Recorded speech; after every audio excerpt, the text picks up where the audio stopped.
Manchester United's Richard Arnold and Myrtle Madness are in Barcelona to try and finalise and complete the deal for Frenkie de Jong. Talks of a dinner this evening between the Man United hierarchy and the player are being reported from the Barcelona press. A breakthrough has been made. 2 sets of meetings today between Manchester United and Barcelona to try and finalise this deal. Even though Laporta is saying it's dead and buried, it is very much alive and kicking. Will it get over the line or not? We're going to discuss that on the show with you today. Plus, Lewandowski and Gnabry both credibly linked to Chelsea Football Club by the mainstream media. Youri Tielemans, could he be a target for Man United? The Arsenal target, could he be a United player if Man United miss out on Frenkie de Jong? The backup list is available. But we're also talking on the show today about the meltdown from United fans towards Erik Ten Hag today, calling him a puppet. Some even tweeting Ten Hag out because Harry Maguire will remain as the Manchester United captain. Plus, we're talking Tottenham as well. Jed Spence almost done and dusted. Plus, their players almost dying of exhaustion on the side of the pitch. How good is this Antonio Conte team going to be next year? The panel with me tonight, looking fresh and ready to go. Callum is going to join us soon as a Liverpool fan, just running a little bit late. But we've got man like Neeks back on the show. Looks like he's just fresh from the beaches of Havana in that shirt. I'm liking it, my brother. Patrick's here in what looks like a jumper. Man's not hot. No, t-shirt, bro. T-shirt. I'm not going to lie. I am sweltering. I am envious at anyone that's got air conditioning in the house because right now I am melting. But yeah, I'm in a t-shirt. It is warm. We've got man like Roy the Boy in the house back in Chelsea for the 3rd show on the bounce. And we've got different flavour from the Arsenal tonight. Man like Brendan is here. How you doing? How you doing making your debut on the top 6, my friend? I'm good, mate. I'm enjoying the sun, enjoying the time with the family and all that lot. Not worried about Arsenal at the moment. So, and it's Brandon, not Brendan. Sorry, I got it wrong. I'm terrible. I mix those 2 names up all the time. I had an uncle called Brendan, and I called him Brandon for until he died. But for 20 years, I got his name wrong. And then he died. I was reading, he stopped telling me when I was quite young, and I forgot. I called him Brendan. And then on the day of his funeral, I had that little pamphlet thing. Said Brandon, that fuck. The wrong name. Sorry, young. I'm sorry. But big show tonight. Lots of energy to come. We will talk Lewandowski. We will talk Gnabry. We'll talk Tielemans, Jed Spence, and any other transfers you want to discuss. Get your questions in. But we have to start with the big one, Neeks. The big one. And there's so much news surrounding it. There's all this coming out right now that the agent was at Carrington last week to discuss this deal with Richard Arnold and John Myrtle. We know for a fact that they are currently in Barcelona. We've all seen the footage. They are there. They are holding meetings. There's talks of dinners tonight to try and finalize the personal term elements with Frenkie de Jong. How do you see this one going now, Neeks? Because every weekend for the past 3 weeks, the media reported that it's off, it's finished, and he's not going to be sold. And by the Monday evening, it's all hot and heavy again, and then normally fizzles out by about Thursday. What do you think is going to happen this time around? Well, it's funny because the first thing we heard, I say the first thing, I think it was last week, where Laporta said, we're not selling Frenkie de Jong. We don't want him to go. And what we're hearing today is that literally the day after, Man United and Barcelona were in conversations. So I literally, anytime more news comes out saying this deal is off, I get a little bit more confident, because until I'm seeing Ornstein, Laurie Whitwell say Man United are pulling out of it, then for me the deal is on. And there's enough reports that have gone on saying that, we know Barcelona need to sell. They don't want to lose Frenkie de Jong, but they need to get rid of him. And there's a few other players that need to go as well. And because of that, it's just, I think I can only really think of maybe 2 examples of players that the club have wanted to get rid of them and they've just stayed for a long time after. Gareth Bale being one at Real Madrid. And there was a Chelsea player, I'm trying to remember who it was. And in the end, I'm sure they just ran down their contract in the reserves for like 2 years. I can't remember, about at least 10 years ago. I can't remember who it was now. But that very rarely happens. Players want to play. Players, obviously, they want to get paid. As long as Frenkie de Jong gets paid by Barca, I think he's going to want to play. And Man United want to play him. I think that deal will happen as long as we can agree that add-ons with Barcelona and come to a personal agreements with Frenkie de Jong, which I don't think will be a massive issue because he's Ten Hag's number one target. Absolutely, and I think with we saw over the end of last week, there was suddenly all the British reporters were saying how they think the player's been convinced, that he's had personal calls with the manager, terms have been discussed. If it's true, and we know the agent was at Carrington last week because he was there for the Malacia deal as well. If De Jong said to his agent, it doesn't matter if Barca sell me, I'm not going to Man United, we just wouldn't be in Barcelona right now. So I think that's kind of answered itself there. Viewers, by the way, if you hit 1,000 likes while we're, and I'm going to make it a bit harder, 1,200 likes while we're live, I will gift to you live on the air 20 free memberships for the Football Terrace. So hit 1,250 likes and 20 memberships get given out to free you, the viewers. And we haven't spoken a few weeks, Cal. Welcome back to the show, mate. What do you make of this deal? I know from a rival point of view, it's been funny all summer, kind of laughing at Man United, chasing this player. Does it feel like it's coming to a head now with Man United actually being in Barcelona, speaking with the player and Barca face to face?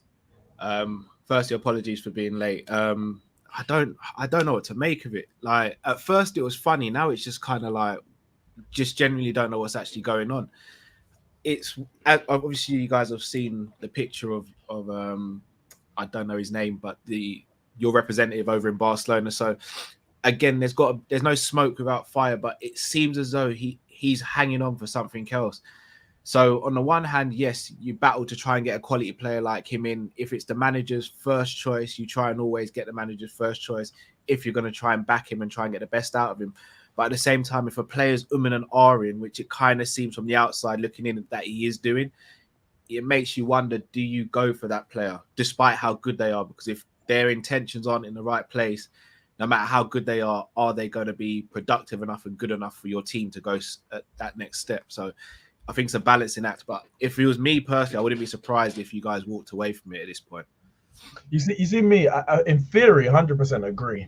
And I think if, let's say, for example, this was Solskjaer going after Frenkie de Jong and we're in the same situation, I would 100% agree. We've had enough players that's come through that you're questioning the reason for them being there. But the fact that it's Erik ten Hag, who's worked with him before, they have a good relationship. I don't know either of them, whether that be Frenkie or Erik, even though I'm calling them by their first names like we're best friends.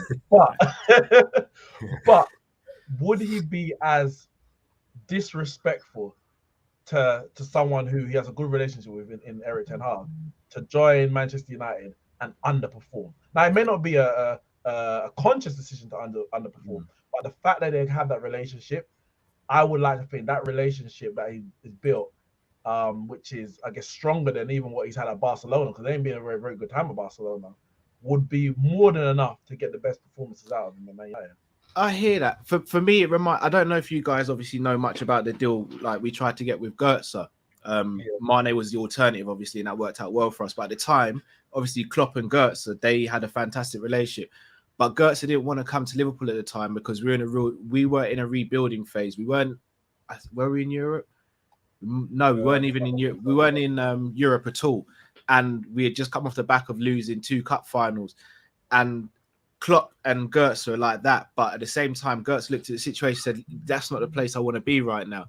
I think it could be the same with De Jong. I don't think he disrespect Ten Hag because, let's be real, Ten Hag made him. But at the same time, Ten Hag's at a place where he might be looking at thinking, right, I'm going from Barcelona. Yes, Barca are in the mud, but it's guaranteed Champions League every season for Barcelona. I'm going to Man United where they're in Europa and there's no clear sign that they're going to get back into the Champions League, even if I go there. Yeah, I'm not going to fight that. But I guess the other side of it, we'll never know what Götze you would have got if he did make that move. Would he have? Yeah, he may well have performed. We don't know. And listen, the thing with me, obviously, I think yesterday we saw some reports. I think it's from Alex Crook on TalkSport talking about alternatives. Ruben Neves, Yuri Tielemans. I've been wanting Ruben Neves for about 2 years. So I would never, ever shout that down as an alternative. Your alternative was Mane. You got a brilliant. If we lose out Frenkie de Jong, it'll be a bit of a, we're chasing him all summer and we got our second choice. But I'll be happy with that second choice. Yuri Tielemans not so much. He's not even on my list, let alone second choice. But Ruben Neves, he's a top player. It's not Ten Hag's first choice; it's my first choice. But I would take him anyway. It's no problem. Yeah. I mean, Brandon, from your point of view, there's been a lot of deals like this summer where the clubs are sort of chasing a player. You did it with Rafinha, Chelsea did it with Rafinha, United did doing it here, where you're not. I mean, Liverpool and Paris Saint-Germain essentially did it when they went for Tielemans. Like, is it wrong to chase players who don't have a burning dream and desire to be at your club, or do you think it's just they're professionals and if the deal happens, he'll come and give his all? Do you think it could still be a bad move for Man United based on what Cal's saying? That's a tough question to answer, to be honest with you, Terry, because it kind of does beg the question: is the player coming to the club for the right reasons? But I think it's a deal that will get done. I think it might happen later on in the transfer window, purely and simply because Barcelona have got so much to sort out on their end. You're hearing about the Dembele situation. They offered him a contract, or the contract's all lined up, ready to go, but Barcelona haven't made the decision of whether they're going to keep him on or not. I just don't see how Barcelona can keep hold of Frenkie de Jong and still sign Rafinha as well. They're in such dire straits with their finances. They have to generate money from somewhere. So as much as they probably want to keep hold of de Jong, and de Jong might even want to stay at Barcelona as well, I think it's a deal that's going to end up happening one way or the other. Whether de Jong will come to Man United and be what you want him to be, a bit like Pogba, I suppose. Pogba, it's a little bit different for Pogba because Pogba had already played for Manchester United. He come through the youth setup and that. But you never really see the best out of Pogba when he come back to Manchester United. I think de Jong, depending on where his mind's at, if he's so stuck on wanting to stay at Barcelona and not necessarily come to Man United, then you might only get half the player. You might only get a player who underperforms a little bit. But then at the same time, a bit like what Neeks was saying, he's worked under Erik ten Hag before. I think it would work well. I think he'd do a good job for Man United, to be honest with you. I just think it's such a big deal in the transfer market, and there's so much that Barcelona have got to get done that I don't think we'll see it happen anytime soon. I think it will roll on a little while longer, to be honest with you. Yeah, but it's going to certainly be an interesting one. Now, there's talk of alternatives, Patrick and Roy, around Yuri Tielemans, Ruben Neves. I mean, seemingly they're available for between sort of 30 and 40 million pound each. So in terms of the entire price, you could get Tielemans and Neves almost for the same overall price as de Jong, even though United will probably pay around 55 million up front for Frenkie. A lot of United fans are calling for the club to just drop de Jong now and go and sign those two players or try and sign them. Would that be a better option, or do you wait to get your manager's first choice? What do you think the best thing for United is to do? It depends. When you say, it's like how long is a piece of string, because when you wait, how long are you waiting? If you leave it to the last week of the window and then Neves and Tielemans possibly go elsewhere, or Neves decides he wants to stay because it's too unsettling, then you're kind of screwed, aren't you? So Tielemans, if you don't act now, maybe Arsenal will get him. Neves, I don't know what his situation is. He's not really been spoke about like that. So I don't know how, willing Wolves are to let him leave and what the asking price is and blah, blah, blah. But yeah, man, if you wait too long, you're going to essentially... And then also pre-season, getting him in, making sure that he's bedded in time so he doesn't start off with it. Because if de Jong comes in, he's going to be expected to hit the ground running. But if it takes too long to get him in and he doesn't have a proper preseason, it's going to be difficult, isn't it? Especially with the pressure of playing for Man United and the price tag. So it's a tricky one because obviously de Jong, quality-wise, is much better than both of those players. But sometimes you got to know when to pull out, like, pause. And you got to know, like, what you're doing, man. Otherwise, it's just going to... You need to know when to pull out. That's just a fact, isn't it? It's a very hard technique to master. Young men, it's not safe. Me and Callum can attest to that. You know what I'm saying?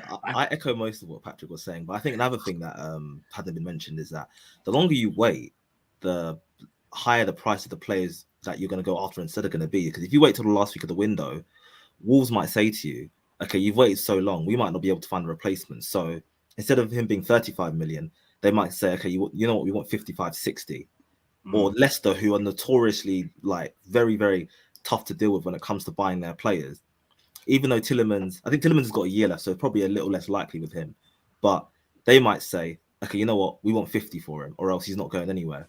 So I think we're not quite at that point yet, but over the next week or two, if this deal hasn't happened, then I think United might just have to cut their losses before the alternatives become like just as difficult, if not more difficult, to pick up than their first choice. Yeah, I think that's what the word has been. I think, Alex Crooks has said it, Custis, I know, from the Sun, but he said it as well. Like, there's his list, and it's almost in the next week to 10 days, United would look to pull away, which is why 2 weeks ago, 3 weeks ago, I was saying to everyone, just slow down. There's a long time in the window left, but it's getting that timing right. You don't want another Sancho debacle of 2 summers ago where United really believed they were going to go in the last week of the window and it was all going to be okay, and they just absolutely bodied. Like, Woodward just got absolutely annihilated, and that's what they've got to avoid, because you don't want that egg on your face, and you want the players to come through the door. And we know Man United fans are easy to trigger because we've already seen Ten Hag go through his first. Well, maybe his first. He's had a few others when he praised McTominay the other day. There was when he praised Bruno as well, but he said that he's keeping Maguire as of now as a club captain. And there was an array of Man United fans calling him a puppet, saying he's a Glazer simp. A lot saying he's going to foul now in the same way as Ollie because he's being too nice to the players. He needs to be more brutal with them in press conferences. What are you saying about this latest Man United meltdown by the mushrooms? Mushrooms. Yeah, fungus, man, the mushrooms. What's going on? And I like mushrooms, Mushrooms are nice, but not these ones. I mean, listen, as I saw when Laurie Whitwell, he's the first person I saw tweet it, and I just quote tweeted saying, Man United meltdown in 3-2-1. You just knew it was coming without a shadow of a doubt. You knew it was coming. There's certain players in our fan base who cannot receive any kind of praise, credit, or just general good news. Like Maguire gets married and people are in the comments criticizing him. Nothing to do with football. Nothing to do with Man United. A man is getting married. I think Solskjaer was at the wedding, or at least someone who looked like you in the front row, and they're both getting criticism for it. That's the level of toxicity that exists in this fan base. So I'm not surprised. It's not the first. Ten Hag was called a puppet already after his first interview. Was it his first interview? I think it was his interview, but his first press conference, I believe it was. And he said something like, basically, this squad is not as bad as it seems. They finished second couple of seasons ago. They're not as bad. And he's a puppet because basically he's saying that he's doing what the Glazers want, and it means that we're not going to make many signings because this squad is good enough. And I'm just like, wait, are you expecting him to come in like Jose did, and you all criticize him for it as well, and basically trash the squad? The players are not good enough. They're mentally weak. I need new players. And then you don't even get the players that you really wanted.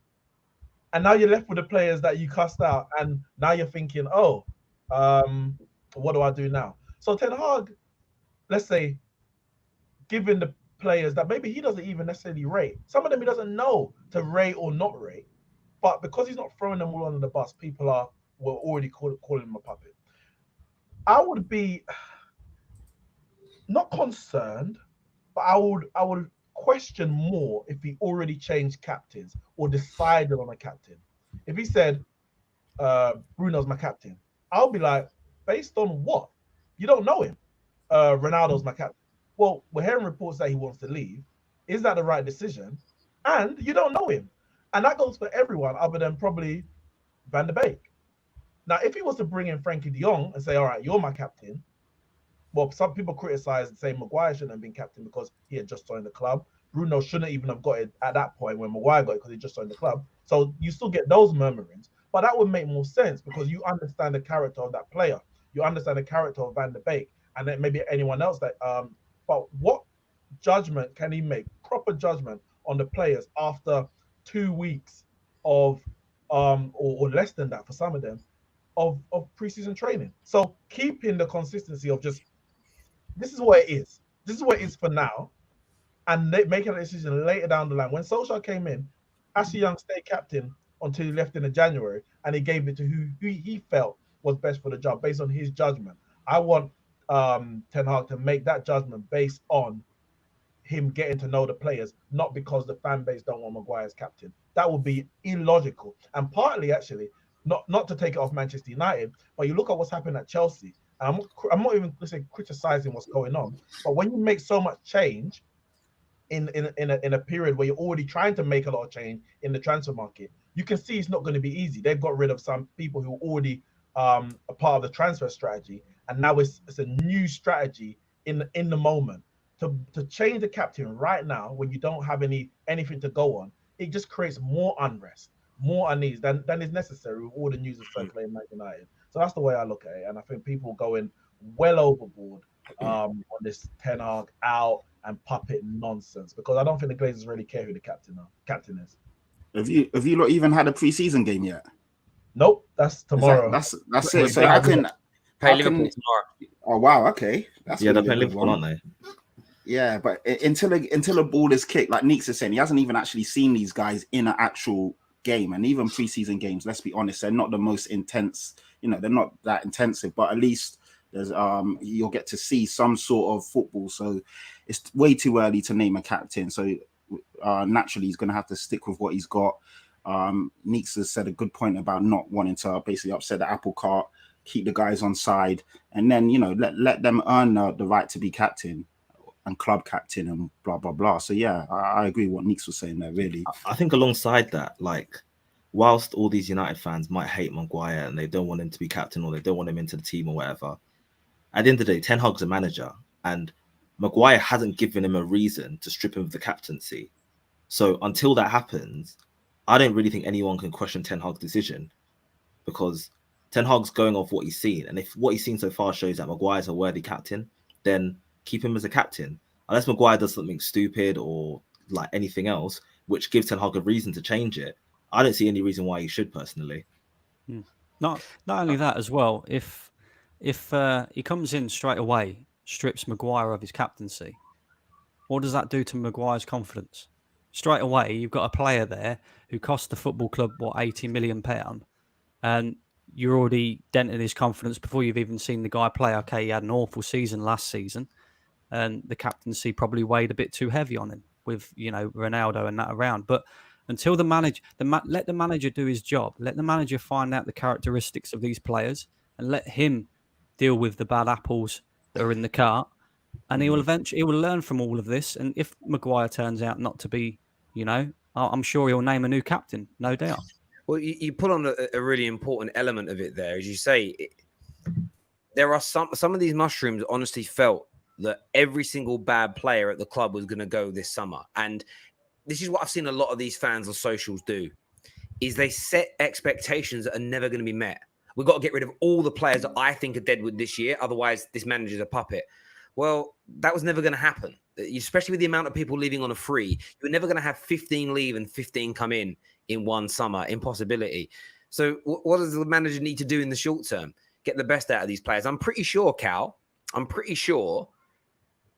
Jurgen Klopp spoke highly of a lot of the players in your squad that he inherited.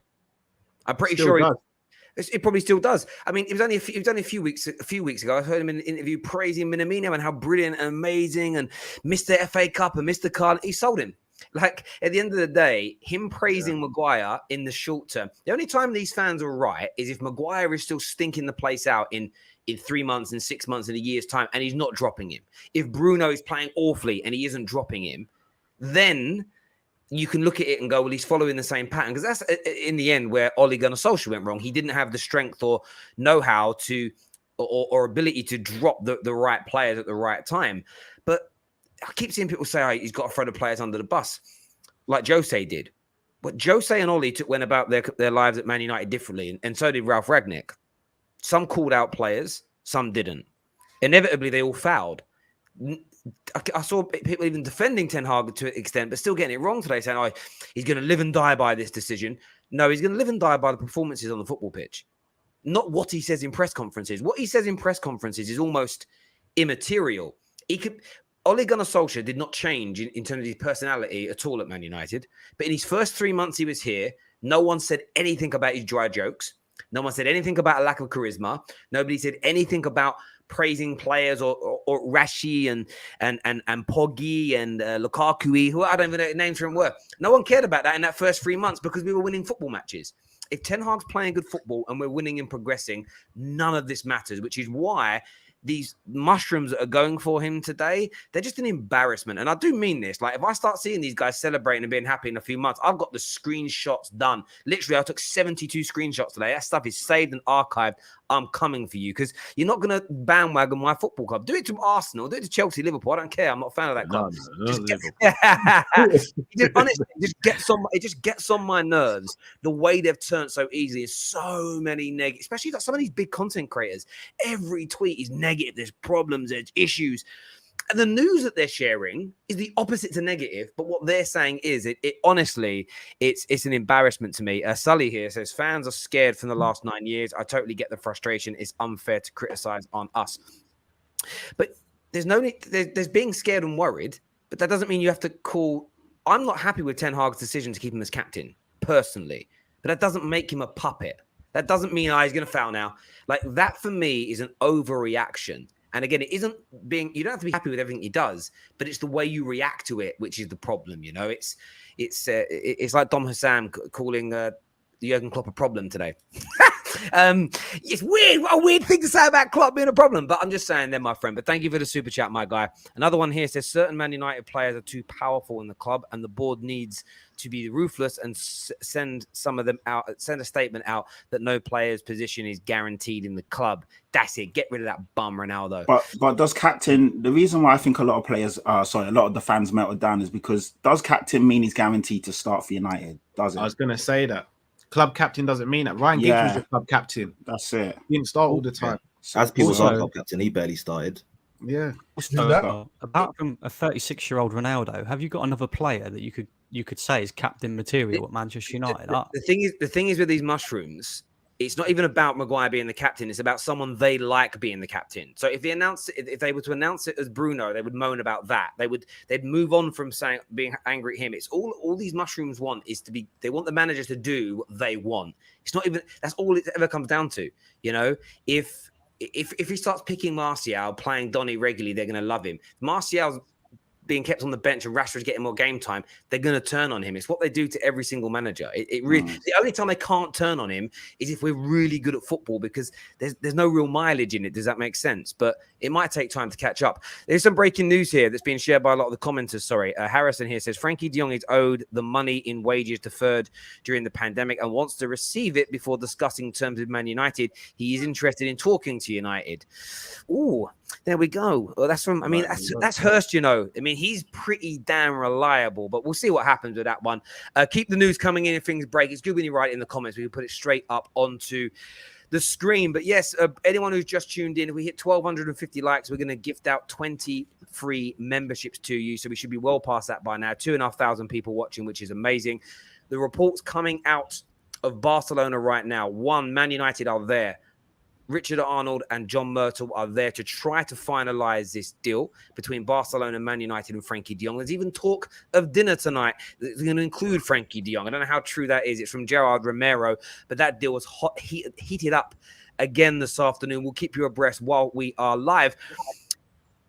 I want to talk a little bit of Chelsea, actually, because I know a lot of people are tuning in for Chelsea.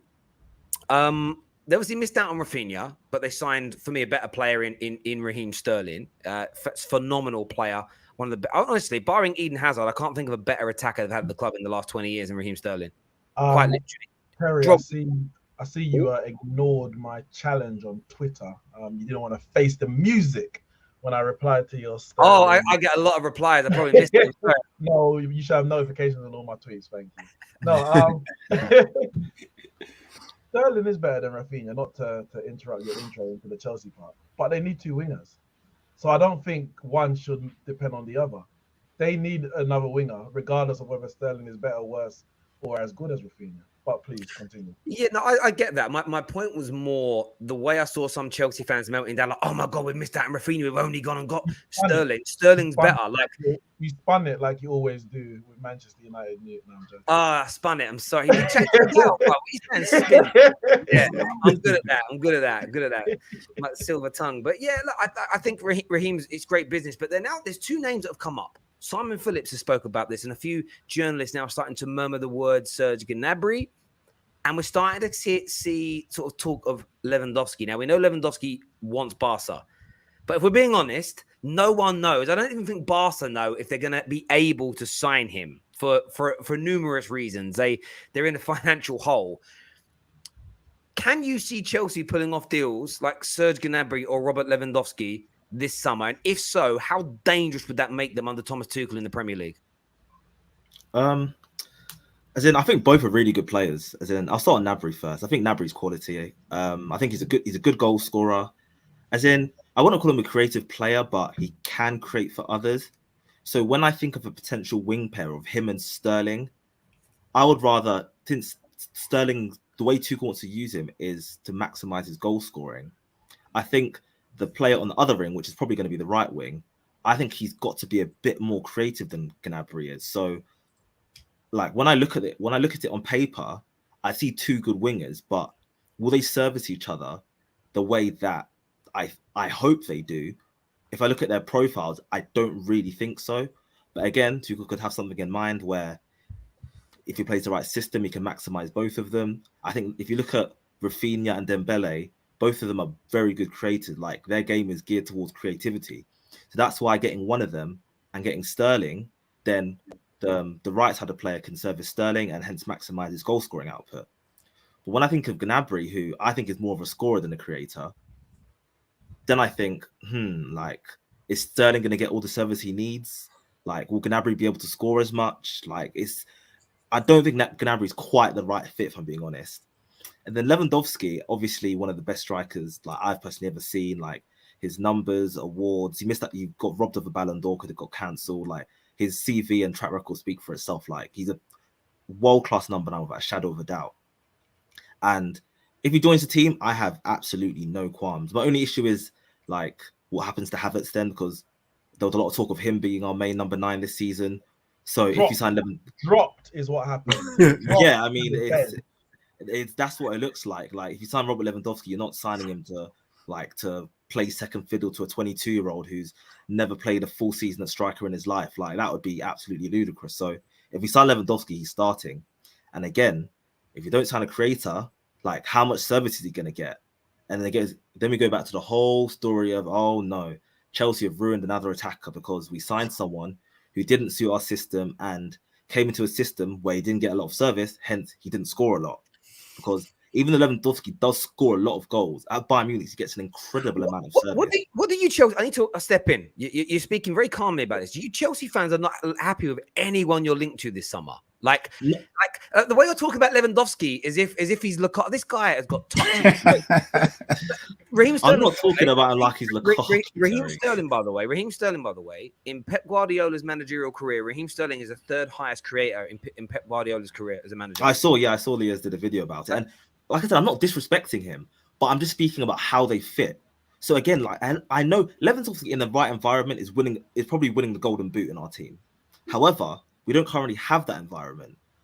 So again, similar to Ronaldo. Yes, I know Liverpool have the right environment. Cool. No, I wasn't even going to say. That's okay. I thought you were putting your hand up. We've got the right environment. No, I was gonna rebuttal one of your points. I'll wait till you finish though. But like I said, like with our current team, I think again Lewandowski, similar to Ronaldo, but also less so.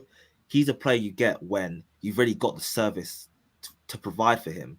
So when we don't really have that, getting Lewandowski, he's just going to put up like numbers nowhere near as good as he was before. And then people are going to look at us and say, oh, like we've ruined him. When, like I said, if an attacker in the environment doesn't suit them, is not going to perform no matter how good he is. So if we can get a creator and are you linked to any good creators? Are you linked to any I said, we targeted Rafinha, missed it. Barcelona look like they're going to sign him. We targeted Dembele. He's going to renew at Barcelona. Those were our two main targets. So now we just got to wait and see. Like, do we go for Elise, who I think is good, but he's also quite young and raw? Like Neto, is he creative enough? Like I like Sane, but I don't think Bayern want to sell him. So like I like Dybala too, but I don't think he's on our radar. I think he'd be perfect for the right inside. He's 10 going to roles. cost a lot of money, man. But not Yeah, not then- in terms of the actual fee, but the wage packet that he's Yeah, I think demanding apparently is he's crazy. reduced his wage demand to like 6 Hun- million euros a year. Yeah, Okay. 100 grand he's willing to play for. Ah, But I'm that's shocked. just no one's really come in for him. So Yeah, but Yeah. he's also injury prone as well. So That's like, it. it's similar to Dembele. So Sorry, can I? yeah, go on. Sorry, one sec. When I look at the market, I just don't see any top creative right wingers. So I don't know what we're gonna do about that. So, Cal, I'm going to come to you in a second. But Yeah. so you're saying there's no creative players. So then the logic then is, well, because we can't buy a creator, I don't want Lewandowski either. That don't make sense. No. What do As you in, mean? like I said, if we don't sign a creator and we sign Lewandowski, I'm not against it. But are we thinking to myself, who's gonna service him? Because at the end of the day, you need service. Because Lewandowski might score 40 goals, but he also misses like 15, 20 big chances because he gets this stupid amount of service I get that. But I've heard that logic all summer. It's the first summer I've ever heard this. It's like people said it about United with Young. Yeah, but if you don't buy all the bits to fit around him, there's no point. But the idea is over time you'll build that. Like it's a brilliant. I don't know. Sorry, Cal. Go on, mate. Over you. Yeah, I'm kind of shocked. So first and foremost, Gnabry. I'm not saying I don't want him. I'm not saying I don't. No, want I'm not him. saying that. Gnabry is creative and he's a goal scorer. So Gnabry walks into most teams in Europe with ease. Like not even you won't even look behind him to see he's waiting in line. You just walk in. Lewandowski is arguably the best finisher in world football right now. Arguably. And then when you look at your team doesn't create from your wingers. You never really do. Your creativity comes from your fullbacks or your wingbacks. So, and sometimes Kovacic, which he breaks the lines, and so he's almost the assist before the assist. So then, what did the two wingers do then if they don't create? Score. They weren't doing it. Were they doing that last season? That's because you had rubbish wingers. If you have good wingers, then you'll score the goals that they create. You guys were one of the highest creating teams, and you just weren't slotting because your players aren't good enough in front That's of a goal. misconception. We created a lot of low quality chances. The chances and then if you look at the XG. How many did I watched with my eyes? Timo Werner miss bags of chances. Lukaku miss bags of chances. Ziyech bags of chances. Havertz bags of chances. Like we can do stats and stuff, but all it takes is one goal to change a game. Like if you're drawing a game and you get the first goal, especially being a Chelsea fan, you should know that works in your favor. If Chelsea get the first goal in the game, you've got the defensive structure and the stability to lock up shop and then play on a counter-attack, which makes you even more dangerous. So you getting the first goal is more vital than, say, a Liverpool or a Man City, for example, because the way Liverpool and Man City play is we'll just keep on knocking on your door until you answer it. Chelsea are a team that like to get the first goal, sit back, soak up pressure, and then start hitting teams when they leave spaces open. The problem you guys have got is if Reece James and Chilwell are out, especially at the same time, that's where you dry up in creativity. So having Sterling there is going to be way better than having Pulisic, Callum Hudson-Odoi, Werner, or whoever else you've got out there. Having Gnabry on the other side is going to be way better than anyone else you're going to put on there. And then having Lewandowski through the middle, unless you're going to get Benzema or Harry Kane, you've got the best finisher in world football. So yeah, you might not catch Man City and Liverpool this season, but no one's catching you guys. So surely it's got to be about stabilizing what you've got. Adding to it, it's not going to happen in one summer, but like Lewandowski, Gnabry, and Sterling in one window is arguably the best window any team could have. I completely get what you're saying. Like, I see it. But again, like, you might have watched us, but you don't watch us with the eyes I watch us with. So I watch you guys to score goals or concede. No, bro, trust me. When I watch us, like, if you look at, I don't even like being a stats person, but at the end of the day, stats are a record of what your eyes are watching. So if the stats say you've created this much XG, then your eyes watched you create that much XG. No, but again, I disagree. No. Hear me out. Stats are contextual. Stats have to be contextualized, and the eye test is subjective. Stats do not mean everything. And I'll use this as an example. We all agree David Silva is stupidly creative, right? Yeah, we all agree. Yeah, of course. Yeah, sorry. We all agree Kovacic is creative as well, right?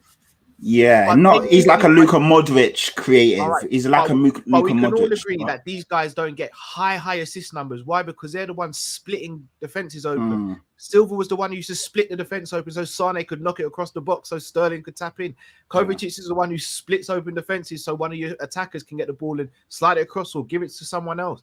Just because they don't have the quote-unquote assist numbers doesn't mean they're not creative. But again, like, you're judging the difference between someone who can create and someone who is creative. Like there's a difference. As in Sterling and Gnabry can create chances, whether it's for themselves or someone else. But someone like Dybala is a creative player. Yeah, Roy, Like, I Roy, don't think anyone's missing that. I think what it is, maybe it's just a tone that you're in today. It's almost like, yeah, it's good, but it's not enough still. It's a bit like you've given your kid £1 million on Ferrari, but you didn't get in the private jet as well, and he's annoyed that he didn't get all the toys that he wanted. You sound like maybe it's a Chelsea thing. You sound like spoiled kids. Like it's not enough when it's amazing. Terry, you should know that. Chelsea fans are spoiled because they had Roman Abramovich for 20 years.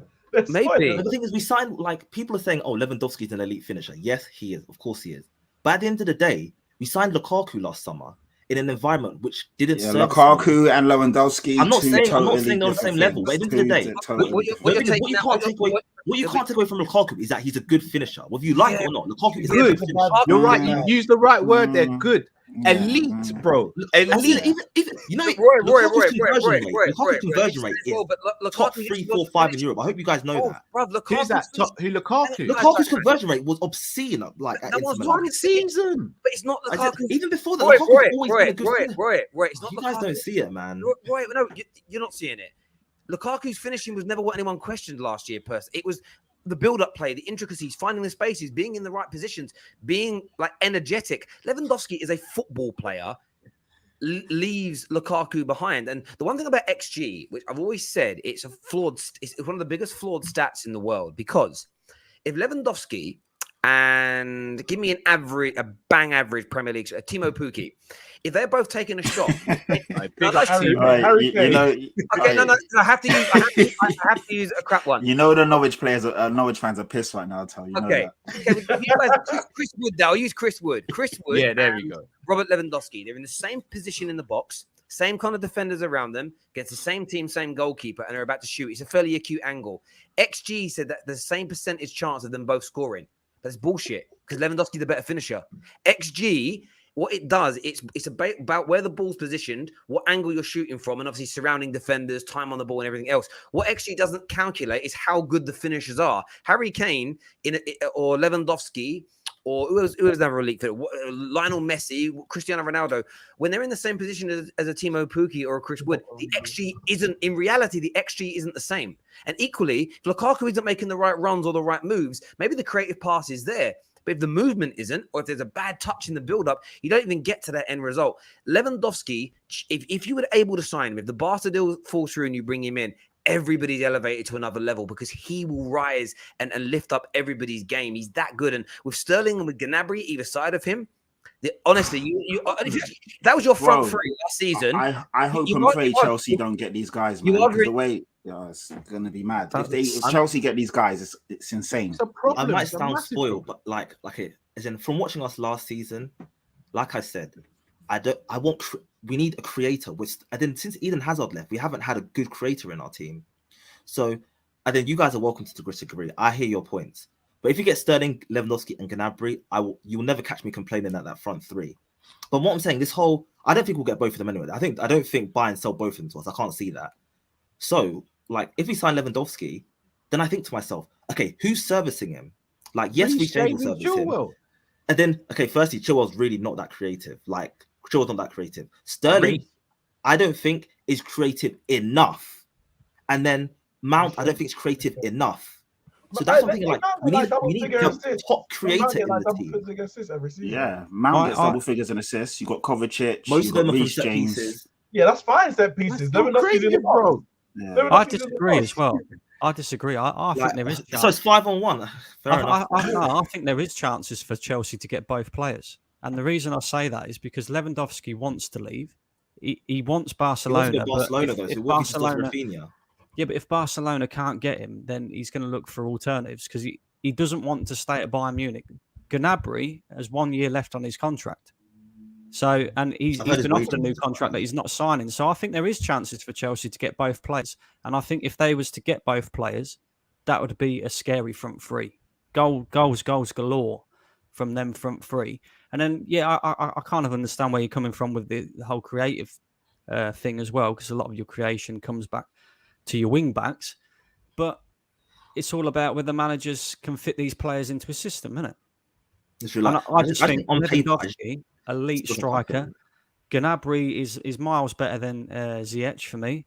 Sterling as well. You know, he's done it in the Premier League for Manchester City. So I don't know. That's scary for me. I For got Chelsea two, players. two things on this. One is, as a Man United fan, I'll be a bit concerned if Barca don't get Lewandowski, because then it obviously reduces the necessity to reduce their wage bill, because unless they're going to go and get a replacement for him, then it's like, well, we're not going to. They're reducing the wage bill so they can sign players. The less players they sign, the less they need to reduce their wage bill. So obviously that affects the Frenkie de Jong, but I guess maybe the Rafinha deal plays into that. So I hope Barca go for Rafinha and Lewandowski for the whole summer. On top of that, Neeks, I'm just sorry to cut you. I'm just gonna say, let's be honest, bro. Barcelona, like, they will get away with financial stuff. We've seen Callum, that was my second point. I was gonna say, where the hell are Barca getting all this money from?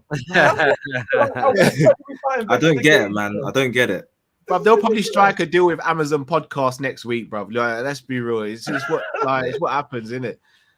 Like, there's certain teams that just certain things get swept under the rug with, and they are one of those teams. Before we move on to her, I just want to say, I'm not saying I don't want these players.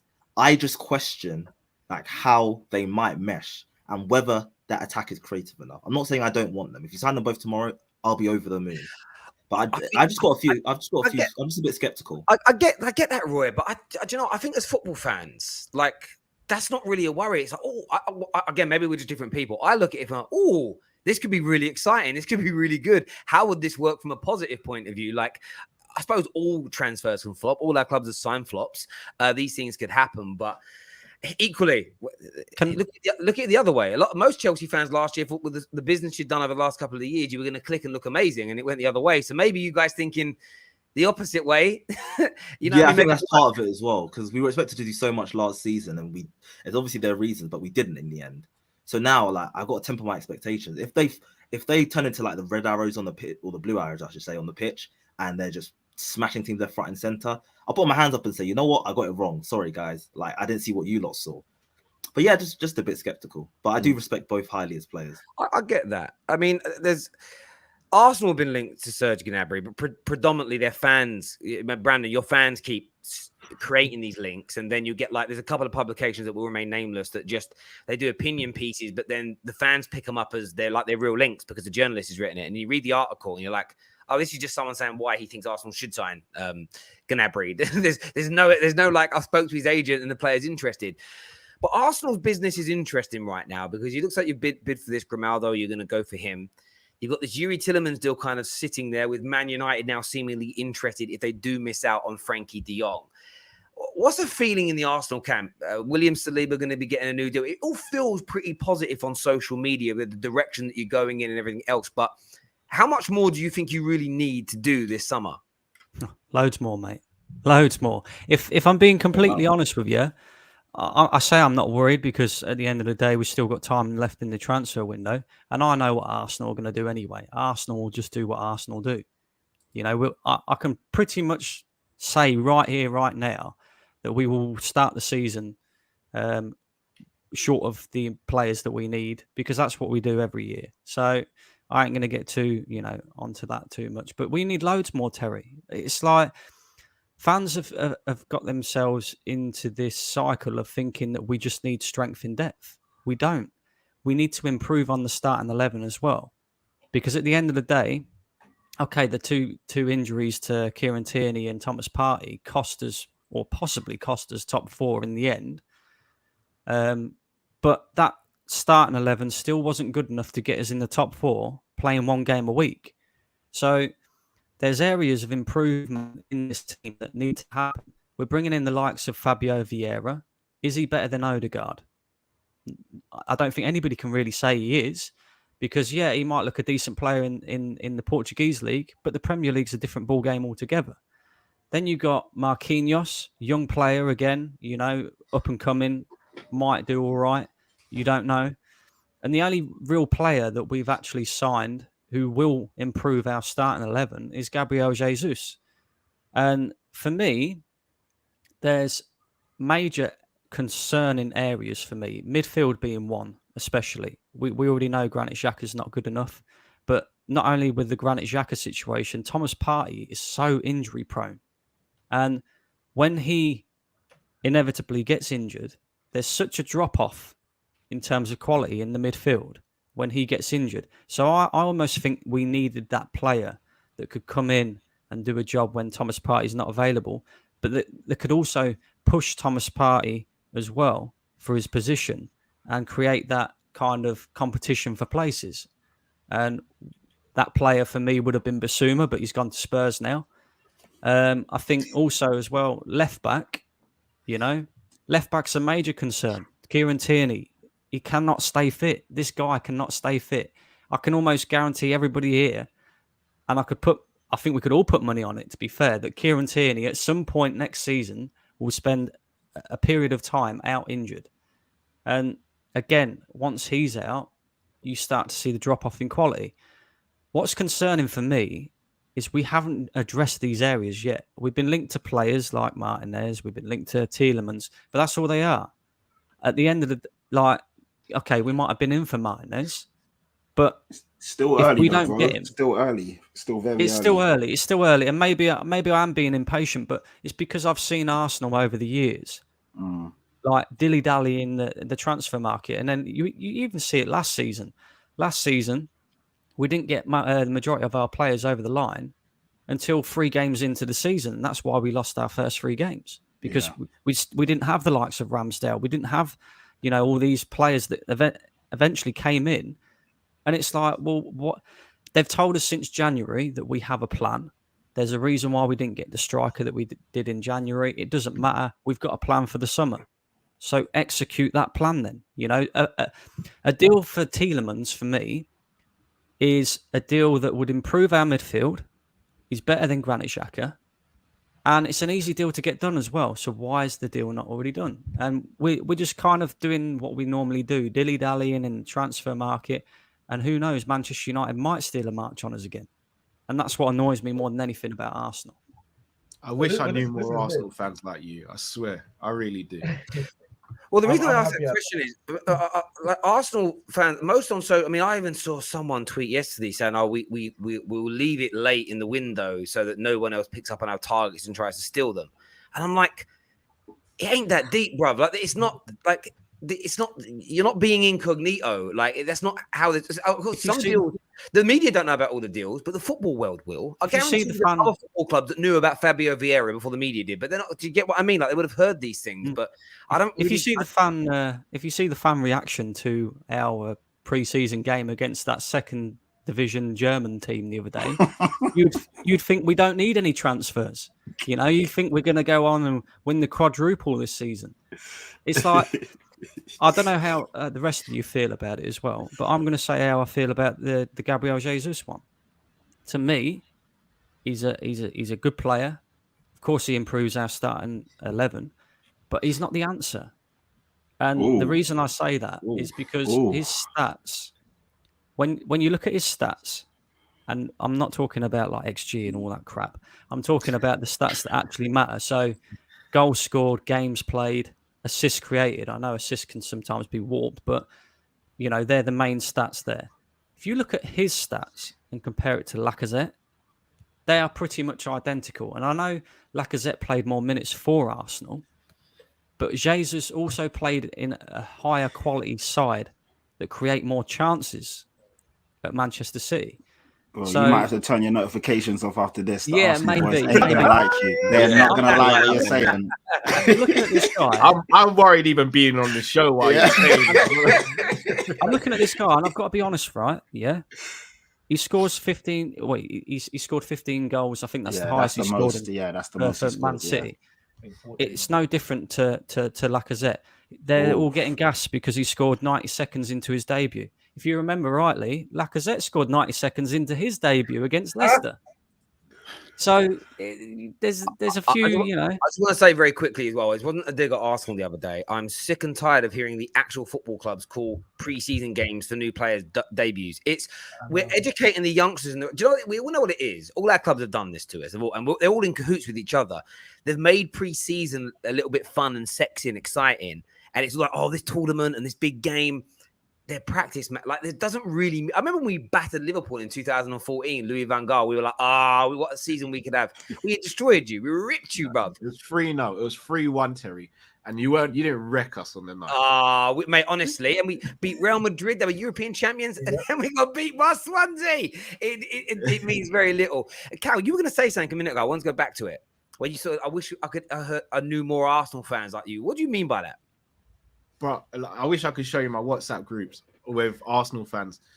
They think they're going to win everything. Like, I like one of my good friends, Arsenal fan, the other day was like, "Yeah, Gabriel Jesus is better than Kane. He's this, he's that." Yeah, bro, this is what I've got to live with. This is what I have to live with. Wow. You need to kick her out, bruv. So I'm like, I don't get. So it's nice. And here's the thing: you're going to get labelled as negative, but you're not. You're being realistic. I do slightly disagree with the Gabriel Jesus stuff, though. I feel as though Jesus might do what Sturridge has done, or what Sturridge did when he went to Liverpool. I feel he'll have more responsibility. He'll know he's the main man, and I think he'll go up a level. I don't think Jesus will be a worry for you guys. I think in the middle of the pitch is where you're really soft in the middle of the pitch, if I'm going to be completely frank. Like, even with Partey there, I still think you can get out Arsenal. I wouldn't be surprised to see Vieira actually play in that central midfield role alongside Partey as opposed to playing instead of Odegaard. I wouldn't be surprised because he reminds me a lot of Bernardo Silva in the way he plays. And Bernardo is that box-to-box guy who's just a problem to deal with because he's got good technique. But I think Jesus will be... I actually think Jesus is going to do really well for you guys. Yeah, I think he will as well. Okay. I think he'll do. I think he'll hit the ground. I just question whether Jesus is enough. I mean, you look at, for example, we had Aubameyang, we had Lacazette. Lacazette, again, I'll go back to the goal scoring, stats and that. Lacazette, Jesus, very similar. We haven't got that Aubameyang type player now. So, say for example, we're playing Europa League this season as well. So there's a lot of games to be played. It's a massive drop off from a Gabriel Jesus to an Eddie Nketiah as well. So I feel like we need another striker, maybe a striker that could offer us something different as well. Because if you notice with Arsenal, when we do play with our wing backs, with Tierney especially, we put a lot of balls in the box and there's nobody there to finish them. And Gabriel Jesus is not that kind of player for me. So I don't know. This is why I'm being very calm on Arsenal, because they finished above us last year, and everyone knows that there's few things I cherish more than Arsenal failing. There are a few, but there's few things. But Arsenal fans, other than talking about Brandon, very gassed. Finished above Man United, therefore they're better than Man United. Only just finished behind a world-class Conte. So how good are Tottenham really? They just have a world-class manager. And at points in the season, third was on. They were coming for third. They were coming for third. So that's how a lot of Arsenal fans viewed their team. But when you actually when you look at how the summer's gone so far, there's only two teams in the top six who you could say have an excuse for only doing a limited amount of business so far. Manchester United and Chelsea, because a lot has changed in the summer. New manager, new structure at Manchester United, new owner, new structure at Chelsea. Liverpool, same structure, barring Michael Edwards going in January or whatever it was, but that's a long enough 6 months. You already signed Diaz with the new guy, whatever his name is.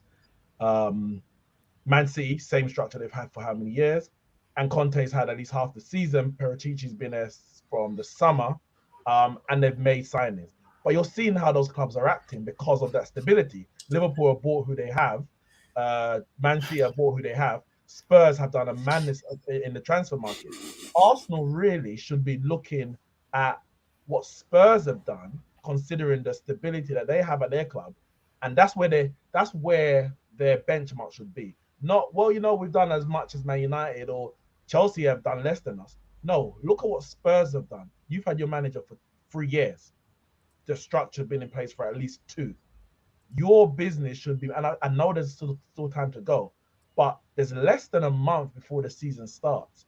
Why can Spurs get in 4 or 5 players before the season and Arsenal can get only one that strengthens the starting lineup? Everything else is being hijacked or being put on the back burner whilst they go into other deals. It could be a concern. But guys, if you think you're better than Man United and everyone else, that's cool. But I just think that Arsenal might be in for a bit of a rude awakening this season.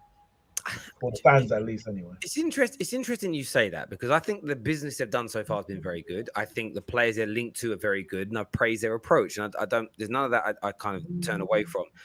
But it's just some of the spin which I'm confused about. For instance, look, you're going from offering nearly 50 million for a supposed backup left back in Martinez to offering 7 million euros for Grimaldo.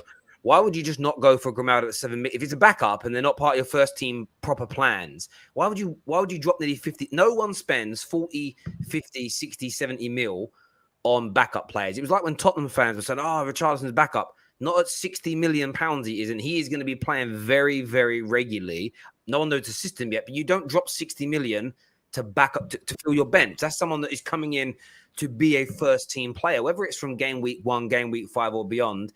It's that's the bit with Arsenal fans. They're going through what Liverpool fans were doing a couple of years ago when they were linked to Werner and Jota. Oh, who do you think they're going to play instead of? No one. They're just coming from the bench only. No, you don't think they can break into the first team? No, I don't think they're good enough to. Why'd you want them then? It didn't make sense. It was kind of like there's no shame in saying, I think Martinez is good enough to keep Gabriel out of the team. Or I think that, Arsenal fans were so offended by the thought that Rafinha could push Saka to the other side or keep him out the team. Well, no, Rafinha's better right now. Like, I don't know, it's kind of weird. Like there's a big togetherness with Arsenal fans, but it's got to a point where sometimes you can't even have just a genuine football conversation. It's like they take it all offensively. I kind of look at it like this as well. Like, it's funny you mentioned the whole Rafinha and Saka thing, right? Look at Liverpool, for example. Liverpool had Mane. Liverpool had Salah. Didn't stop them from bringing in Jota. Didn't stop them from bringing in Diaz. Does that mean that all of a sudden, like now, that, Salah's being pushed out and this? At the end of the day, at big clubs, you've got to have competition for places and you've got to have quality players that can fill in. Because at the end, I look at it like this as well. Saka played so much football for Arsenal last season and we was only playing 1 game a week. The guy's still 20 years old, So, again, he's another player that you notice the difference when he's not in the team. So you almost, when you got a backup for him, you almost need a player who can come in and be as good as him and not have too much of a drop-off in level. That's why I'm kind of concerned with the whole Grimaldo thing as well, because, like you just said, Terry, 50 million for Martinez, he's going to play a large amount of the season if he was to come into Arsenal. Because, like I said, Kieran Tierney, it is inevitable that he will get injured. We see what spending £7 million on a left-back did to us last season, Nuno Tavares. So we need to invest. I know what you're saying with the whole, are you going to spend that sort of money on players just for them to be a backup? No, you need competition for places at big clubs. Why can Arsenal fans not understand that? I do think you're being harsh on Jesus, though. I think Jesus is a very good player. Even though I'm Tottenham through and through, I can still just be honest with it. Jesus is a good player. He will improve your starting 11. He's starting week in and week out now. I expect him to get at least 15 goals, at least. Yeah, man, he definitely improves your team. I think you're being a bit harsh on him. And I think once the season starts, you see his movement, his link-up play. He's a good player, man. And like Cal saying, him going up a level, starting week in and week out, knowing he's the man, you probably expect him to get between 15, 18, 20 goals next season. Yeah. If he doesn't, I'll be shocked. I'll be very shocked. I'm not going to lie. I actually hear what Brandon's saying when he said he wants an extra striker, because let's say, God forbid, Saka got injured and Jesus can play right wing, so he moved that to the right. Then you're looking at a Jesus, Nketiah, Martinelli front three. And I know I'm not one to talk about attackers, but that attack doesn't really scare me too much. So I wanted to just quickly, before that, I don't want to detract too much from the conversation, but Brandon was like, we should see if we can get someone different. I think and I would be very worried if Arsenal did. I think you go to Brentford, put 50 million down and say, give me Ivan Toney. I think it'd be a fantastic fit for that. Wait, how much? 50 million? 50? I think 50. I think he's worth 50 million. For Ivan Toney? Yep, I think he's a fantastic. I thought you said 15. That's why I didn't flinch. Oh, 15. No. Respect him, man. I think Tony's a top. 50 million for Ivan Toney. My family's Toney. get onto me for this, but I think he would fit into Arsenal. You want him over Lewandowski, innit? Because no, cool. Let's be serious. Listen. I know let's be serious. when you spoke about Ivan Toney, your voice picked up. You didn't sound bored. When you talk about Lewandowski, it was like, I thought you were going to fuck off. You sounded so bored. Yeah. No. Listen. He'll be good. Nah, you that's know, I like mad. Tony, but let's Tony, let's not get me disrespect Tony. Yeah, Lewandowski, man. look at Tony made you smile. He's very good looking, Tony, isn't he? He's very good looking, to be fair. I've seen him dancing as well on some steps. Good move, Nah. Lewandowski ain't got that swag, innit? I know what it is. No. I know what it is. Funnily enough, though, I agree. I think Ivan Toney is a perfect player for us to go for as well. I think he offers us something different. Don't know about 50 million though. I think he's probably maybe 35, maybe about 35, 40 million. Why am I not surprised by that opinion, baby Gunner? Do you know what I mean? Baby Gunner, is that what they're calling you? Baby Gunner over there. But, like, that's what I'm saying. But we've got some super chats I want to do here. I don't want to miss these super chats. There's quite a few. A 23-year-old, a 23-year-long Chelsea fan. Get that Chelsea panelist out of here. What's a mushroom panelist? So mushroom. So again, fungus fans, I call them. So fans that only like to be negative. They only grow in shit. You know, the ones you've all got. That's harsh. That's harsh. You all know the person at your club on Twitter. The only way they get interactions when they're horrible about their club. Whenever they're nice, they're dead, right? So I call them fungus fans. But I've evolved it now into mushrooms. I just call them mushrooms. Like, hold on. Am I not the same guy who last time I was on here was saying if we get our players, we could win the Champions League? Yeah, but this guy might not have heard that. I always say this to people, by the way. I had to give this feedback to Jess a few times because I asked her a question once. I think I've answered that on another show. It's like, yeah, but there's always new people watching, so you just repeat yourself a lot. You know, when you see a guy, have you ever watched? I quite like Tom Hanks, and he was on 3 different talk shows in a week. Time I got like halfway through the second one, I realized he just says the same thing on every talk show. So you only got to watch one. Like, but there we go. Chike, I'm not a negative Chelsea fan. I'm usually quite positive. You've got to prove you're not a mushroom now. That's what you got to do. Yeah, I need to beat the allegations, man. Serge Gnabry should go to a team that has Champions League or country winning ambition. Is the team he should go to. Also, I've lost the weight that I have because I ate poorly and didn't know what I wanted to do with my life. Listen, I eat too much. I eat poorly. My diet is atrocious. I had 2 boxes of Pringles last night and a bottle of vodka. It's a good night, but Wow. Bottle of vodka to yourself. That's a nice dinner. I do about two bottles, maybe 2.5 bottles of vodka a week. Is that a lot? Wow. Yes. Yes. We might need how many years that's not a small amount. You might need an intervention. We might be coming around. I haven't got a drink problem. I like it. You know what I mean? It's great. I can give you an AA number if you want. Nah, it's all good. I'm definitely not one of. I don't need one. I just enjoy it. Like, especially this weather, sitting out in my swimming pool. You know what I mean? Chilling, little bottle or two. Richard Arnold and John Myrtle have travelled to Barcelona to try and break the impasse on the Frenkie de Jong transfer. That's from The Athletic. Thank you. I assume that's from Laurie Whitwell. Yeah. I assume from Laurie Whitwell. A top 6 show and no Chelsea panelist. Why, Terry? Why? City panelist. You have to ask KJ. KJ does the recruitment for it. I just throw man under the bus. See you later. Under the bus, bro.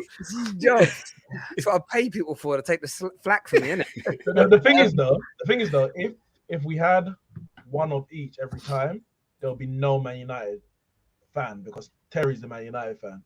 Yeah, so someone's gonna have to miss out at some point. It's the difference from our show and others. It's a rotating panel every week. Sometimes there's 2 Chelsea, 1 Spurs, 2 United. It just changes. You're boring. What's there to talk about? Oh, we've got the striker we wanted. We've got the midfield we wanted. We're going to get the left back we wanted. We're going to win the league again. Like, what's there to talk about? Unless they're coming to answer their crimes, then we don't. Well, we could speak about that very, very cringy, like almost Boy Scout level presentation and do with their players. 18 fans turned up. Honestly, it was press conference. Like a big press conference. The unveiling. It was pretty pony, to be fair. It's a bit cringe. Pretty pony. David here says, Terry, why don't you worry about United? You barely sign anyone. Now, David Mialmaka, I speak to you here on a level, bruv. This is the Football Terrace, the original. Well, it's not actually. I would say it's the original, like multiple team channel. That's not actually true. Football Banter, that's now Coppish, was actually like that before we were. To be fair, but we're one of the first that kind of did this. Yes, I know my club isn't perfect, but that doesn't mean I won't have an opinion about Arsenal. Like, football don't work like that. And a lot of Liverpool fans do this. I know you guys do this, Cal. A lot of Liverpool fans think because their team's one of the best, that automatically makes their opinion on football the best. It's very strange. It's very strange. You know the Liverpool fans are like that. I know more because Klopp's better than your manager. It's very strange. You Liverpool fans, eh? Thanks, Man United, for making it possible for us to sign Bernardo Silva and Koundé. Enjoy your first signing. It'll be our third signing because Christian Eriksen's on his way. And malacia is here. Wait, is Eriksen done yet? I thought he was doing his medical like a few days ago. It's done. Listen, I'm one of these people now. Once you get the Ornsteins or the Fabrizio say, here we go, like, I couldn't care less about the announcement. It's like, it's done. Do you know what I mean? It's when and not if. The only thing when it comes to medical, Christian Eriksen, I think that he has to be. Yeah, I think people are a little worried, aren't they, because of the situation. Although I did hear a doctor on some YouTube show say he's the chances of him having a cardiac arrest is he's actually safer than every other footballer because it's true. So he's actually in a better situation. Not that anyone needs to have Brentford medical. Why wouldn't he pass the United medical? So, well, our medical team are shit, so you never know. Yeah, it's true. Yeah, you never quite know. All fans are deluded by nature. True. Yeah. Nabil here. We want 22 men kicking the ball. I mean, that's the. Yeah. And we take it so seriously. Neeks, where is your Man United shirt? Not wearing a Maguire protest. No, that's not the reason I'm not wearing it. Terry, can you please update the Frenkie de Jong situation? Why is there conflicting news? Because we just discussed that. We've discussed that all show. Yeah, we've gone through that, my friend. So you can watch the show back when it re-uploads. Why is there conflicting news? Because people all have I do sometimes get confused by people that are like, there's so many contradictory reports. The media are all lying. There's just different. Sometimes it's like people's own version of events. Like everyone sees, we could all go out on the same night out and then tell it to our own group of friends, and we'll guarantee we'd tell 6 different stories. Like that's the reason why you get it, my friend. It isn't anything too deep. Just know that Frenkie de Jong will be a Man United player. I hope, I pray.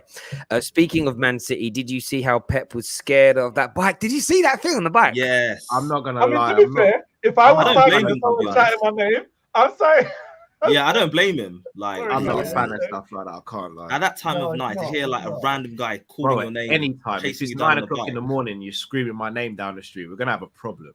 Yeah, like, I don't see why people are saying for someone, man. Like Pep should have just been cool with it. Pep, let me get a picture, bro. Girl scream my name at 9 o'clock in the morning. Don't do it. Yeah, the thing of it is, this just shows like people like there was also with the guy, like there was absolutely zero sort of like respect from him. Like this, no decorum. None. Like this is the footage here actually.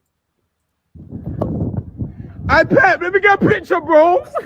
Yo, my man smoking off, yo. Hey Pep. Pep suddenly thought he was in Top Boy, bro. He's like, nah, get me out of here. That's mad weird. It's just weird. Yeah, I would. And recording it as well, just doing it for clout on social media. Yeah. Yo, Pep, let me get a picture. Do you? Why you running off, bro? Let me get a picture, bro. Just let me get a picture. I just want a picture. Bro, I just want a picture, bro. That's it. The geezer's like, I know he's excited, but yeah, poor old Pep. Yeah, it weren't nice to see actually, but you see his face, the way he got off the bike as well, he was like ready to go. Yeah, he was. He looked like he was trying to give him the bike and just say, "Look, take it if you want." It's just that's a bit offensive, isn't it? I'm glad he said that. Oh, can you imagine if you like threw his wallet in and run off? Oh, no. There's already a lot of rumors about Pep as well. Do you know what I'm saying? So that wouldn't help. To all the viewers, please don't do that if you see Pep Guardiola or anyone remotely. Anyone. Anyone, not famous or non-famous. Like, please don't move like that. Yeah, that was crazy. But yeah, he didn't even say please. He did not say please once. He said, I want a picture, bro. Like, oh, Pep, I want a picture. No, please, no, thank you, nothing like that. No decorum, no decency. It's just weird. I think if you're from London, or you understand, like I listen to his accent and the way Lab was speaking, he was being friendly in his own way. But when English ain't your first language, and then you've got like sort of slang thrown into it, Pep had no idea what was going on. Yeah. He did not know what was going on. He couldn't tell. Like he was like, bro, what, bro? Joey here says the discussion of buying players to be backup. Nunes to United deal when you were all defending 80 million to sit on the bench behind Ronaldo. Oh, bro. Can I jump in on this one? Oh, God. Yeah, go on, mate. Go for it. Because I've had this problem with Liverpool fans for a long time. The whole unless you're a goalkeeper coming in, you're not a backup. You're a squad player. So if you're brought in as a left back, your job is to challenge the person in front of you to try and take that person's position. You might not start the game or start the season ahead of them, but the aim for that player is to get in ahead of the person in their position. So this whole notion of Nunes, like we've seen it with Liverpool. Oh, we're signing Nunes. What does that mean for Jota? Well, it just means they rotate games now. That's all it does. And it means hopefully by the end of the season, both are fresh.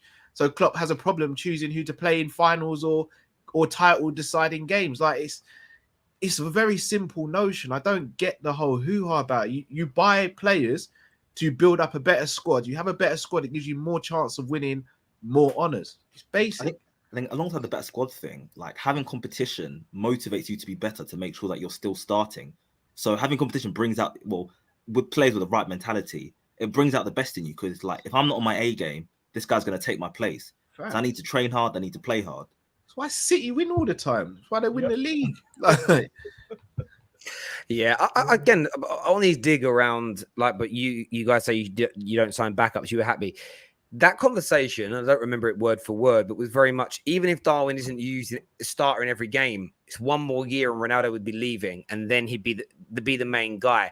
It's very different if Ronaldo was 25 and we were signing Darwin, and I'm like, yeah, 75 million, I'm happy for him to be a back. I wouldn't want, if you are buying someone to be the player that comes in when Ronaldo's, I think a bit like goalies. I think if you play with one striker and you've got a peak Ronaldo, a peak Lewandowski, generally you buy players that come in that supplement them, if that makes sense. Like they come in, they rotate out. So you kind of buy a backup. But even then, you do want players that believe in themselves that they can oust them, you know? And I think that's why Jota shocked so many people, because there was this weird notion of, he's there to be a backup. He'll just come off the bench every now and then. But he played himself into the first team because he's a very good football player. And that's what you want. So, yeah, I agree completely. Even Tsimikas came in, and a lot of Liverpool fans, including Callum at least, were calling for him to start the Champions League final. But that's because of the form that he showed when he ever played. And Robertson wasn't showing that form, maybe tiredness, whatever it was. You can't just be a case of, well, you are always second choice regardless, only if that person gets injured. No, you have to have that. Look at City's defense. Who are City's main two centre-backs? I don't know. They don't know. It's Diaz and someone. But you say Diaz and someone, but I think last season, Stones and Laporte was the best statistic partnership that City had, but they've got four. You know, Ake, I guess he's probably the backup, if anything. But they've got four. Oh, don't say that name, man. Yeah, that's your guy, man. That's your guy. Yeah, you're getting him back. Mad. Back in it. Hashtag Ake back. Okay, back. Ain't that a mad turn of events there? Thank you for that super chat, David. I appreciate it, bro. You guys could get Ake, and that could lead to Chelsea City going and taking Jules Koundé. Think about that. It's funny. About the same. It just makes no sense, man. Yeah, go and get Koundé. Chelsea. There is a lot of challenge though from Chelsea fans. I don't know if you guys have seen this from Chelsea fans. A lot of Chelsea fans are suspect about Thomas Tuchel's talent ID. They're like, oh, is he really that good at picking? I've been saying it. I don't rate his talent ID that particularly highly. That's why you don't like Lewandowski. I get it. No, makes sense. Man. No. Hear me out. As in, I respect he's a good coach, but I feel like he's a coach that he needs a director of football. He needs someone to buy him the players and say, these guys suit your system, coach them, improve them, and maximize them, rather than him scouting for players. Because at the end of the day, there were very few perfect managers. Like Fergie wasn't like the strongest tactically. But if you look at Pep's more well-rounded. Klopp wanted Götze and Brandt. He didn't get them. He got Salah and Mane, and look what he did with them. So, like, there's no manager who is an elite coach. He's an elite scout. He's an elite man manager. Like, no one's elite at everything. And I feel like one area where Tuchel does fall a bit short is his talent ID, his ability to recruit players for his system. However, what are you basing that on? Sorry, I don't know his career. So what are you actually basing that on? I feel like even last season, like he green lighted Lukaku, as in whether people like it or not. It might have been his first choice, but Tuchel, he green lighted him. With Tchouaméni, we're meant to get Tchouaméni last summer. Tuchel said no, he needs one more or Tuchel and Marina, and I think Czech as well, they said no. He needs one more season of football at Monaco before we buy him. And now he's a Real Madrid player. And instead we got Saul Niguez, who turned out to do little to nothing for us. And like, even like some of his I think a couple of his targets at Dortmund, PSG, basically, he got for everything forced down his throat. So I won't really mention that. But just like, even like the players we're linked to, like Aki and Sterling, and you're not rating Sterling? As in, I rate Sterling, but again, like, I just put more of an emphasis on signing a creative attacker. And there are a lot more left-sided creators than there are right-sided creators, if you get what I mean. So, like, again, Sterling was someone who you get after you buy a creator who can service him. Do you not feel like people judge a manager's talent ID based on their preference? So it's almost, if your manager, he's a great coach, he might be able to make, if he wins you trophies, if you win major trophies with him and what he's picking, and then I'm open to be proven wrong. Is his talent ID bad, or not? Is yours bad? But is it just a case of like the music I like I don't like, I don't like opera, but I respect the fact that Luciano Pavarotti was a brilliant singer. I feel like what we do now with managers, if they're interested in players or they have a system that we don't like, we instantly call it bad. Well, it isn't bad. It's just something you don't like. I completely get what you're saying, Terry. And ultimately, it's subjective because, like, we could sign all these players that Tuchel is 100% green lighting this summer. Like, we're not signing anyone else. We're not signing anyone unless Tuchel green lights it.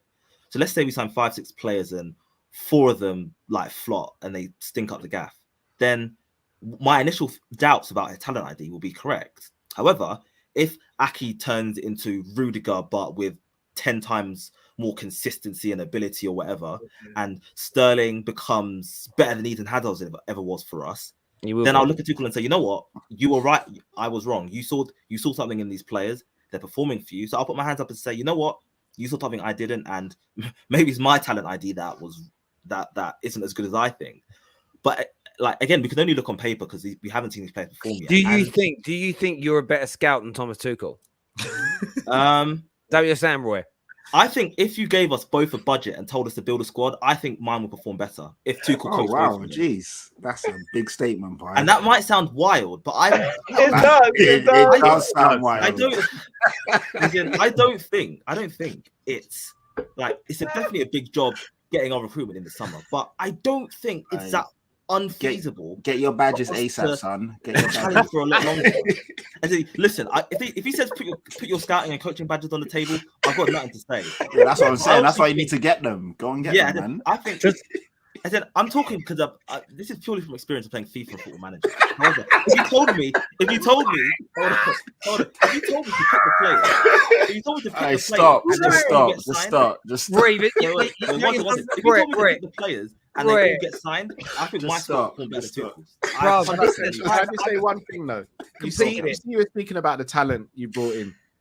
Yeah. Can we not sometimes just blame it on the player's performance? Because I don't think anyone of us would have sat here this time last season and thought Lukaku's going to be terrible. Saul's going to be terrible. There were Chelsea fans who knew that he was going to bomb. No, just because they say it doesn't mean they knew it. But then some people just like to be negative just for negative sake. Like true. None of us could sit here and how many goals did Lukaku get in the Prem last season? 8. None of us would have, like, as much as we might not rate him highly, none of us would have sat here and been like, Lukaku's only going to get 8 goals in the league next season. Yeah, no, like, no one would have said that Saul's going to get benched at half-time in games against Villa and all these other teams. Sometimes it's just the player not performing. I don't necessarily think that's on the manager all the time. Yeah, I think what people do, and this is it's very easy to put out a negative view, because if it goes wrong, everybody's so happy celebrating the success that they forget that the negativity was there. So all these Man United fans doing the puppet thing, if we are brilliant next year, no one's really going to remember they were calling people puppets, barring me. But when people are positive and they say things like, I think Saul will do well, and he flops, or the quad. To you. Yeah, or the quad. Yeah. So I think what happens is it's very easy. And I've kind of seen it now 2 years running where fans would rather be negative and downbeat about what they're going to do. It's a safer option to be negative than it is to be positive about your football club. Gal gets a lot of crap because Gal is positive about Arsenal, and if it goes wrong, people come for him. But when you're negative, it's win-win. If it turns out to be negative, you can say, see, I was right. I know more than you. And if it goes right, everybody's too busy celebrating to worry about you. Being a negative fan is the easiest position when it comes to being in this social media space because you're safe. There's nowhere, you're at the bottom anyway. You can't fall any further. Like you are where you are. And I do. That reminds me of a Liverpool channel or what? Oh, the copy. You're drifting on one side, Callum on the other, and Matt was in the middle. Like, well, I see what both of you guys are saying. It's crazy. It's crazy. Like I can't believe, based on Football Manager, you think you know more about football talent. Can I just say? That is quality. Make sure you clip that, Terry, please. Hold on. All I'm saying is that if you said you're done. You're done. Yeah, you're done. You're finished. I believe the players. I believe the squad that we would have after my recruitment would be better than the one Tuchel would build. Roy, can I just say real quickly? He didn't say it's a joke. He said it again. I'm doubling down on it. Like I don't talk and pull out, man. Can I just say real quickly? Pause. Can I just say real quickly? Go on, Brandon. Remind us again how many trophies Chelsea have won since Tuchel have been here, and how many finals they've been to as well. Okay, so you talk about talent ID, like 7 finals, I think. But you're pretty much in a final every season. You're winning trophies as well. Okay, and not the Premier League, but you still won the Champions League. And I'll give you credit though, Roy. Do you know I'm going to give you credit for saying that though? I think you're absolutely mental. I don't know if you can say that anymore. I've heard it before. About however, where I'll give you credit is and I'll name some people because they're on the show. This isn't a dig. I'll name them. Johnny, the Man United fan, we all know very, very well. Dom Hussam is another person who put in this category. You're all kind of similar about how you talk about your teams and your club. But I think you've at least admitted how they all think and feel. I think they all think they actually do know more. like quite legitimately, a lot of people, I would turn around and say, there's lots of people in that space that will sit there and be like, I do actually think I know more. You also get, a lot of the foul ballers as well, the guys that are still trying to become footballers at like 26, 27. Like they hate on certain footballers because they're not quite where they are. They honestly think they're better than Scott McTominay, some of these guys. Like they do. At least you had the balls to admit it live on the stream. Like I do think I'm not a better manager. I just think I would recruit better players. You said you know more about football than Thomas Tuchel. We all whoa. Hold on. Right, it's going to get techie for you. I'm not going to lie, Roy. I believe if I was in charge of recruitment, the squad we end up with would be better than the one Tuchel would build. That's what I personally believe. Wow.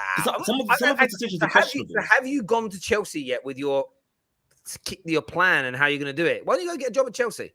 Listen, Terry. I have dreams of pursuing other careers, and scouting is just like it's something I'm good at. It's just not really my plan. Instead of Sterling, Gnabry, and Lewandowski, which 3 attackers would you pick for Chelsea?